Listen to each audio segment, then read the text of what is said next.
Hello, let's learn again a little bit about the Python data types. Now we are back to our Jupyter notebook, so we can write some Python code. Let's start writing our first Python code. Now we are going to talk about data types, and Python has several data types.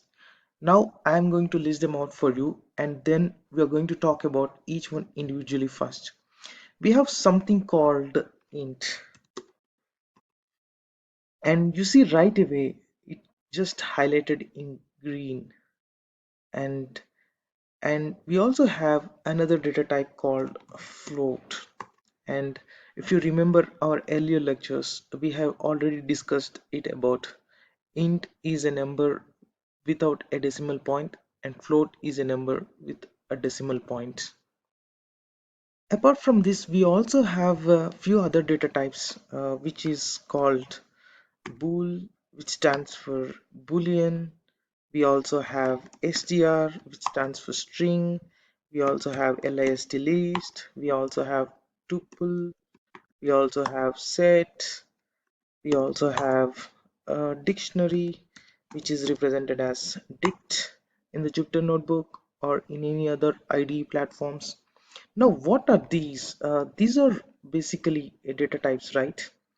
And a data type is a value in Python, so you can think of it as exactly that values, so it would represent all numbers.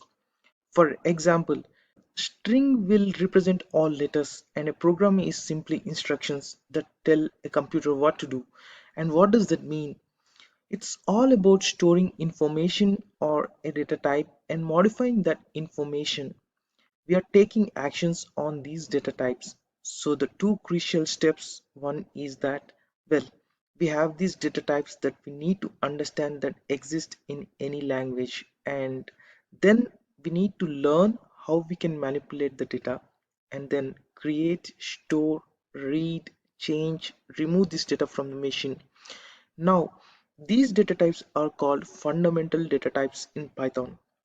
These are core to the language. Now, after the fundamental data types, we also have something called classes. So beyond these data types, we can actually create our own using something called classes. Let me just put here. And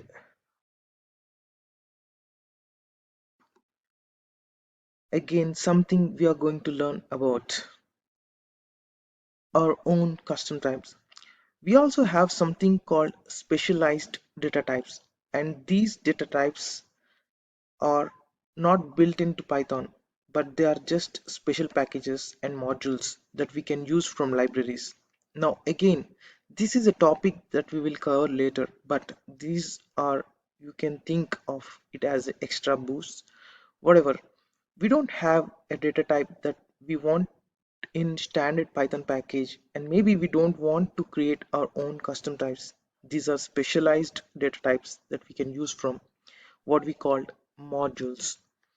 And finally, there is another type that is a little special called none.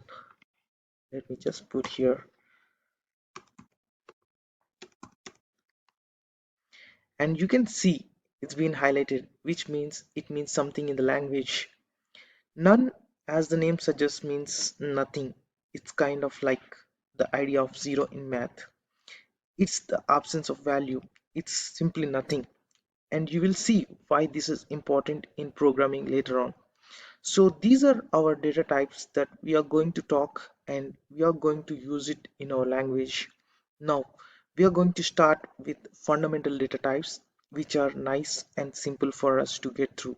So let's start here one by one. And you know what? Let's start with these two for now. I'll see you in the next one.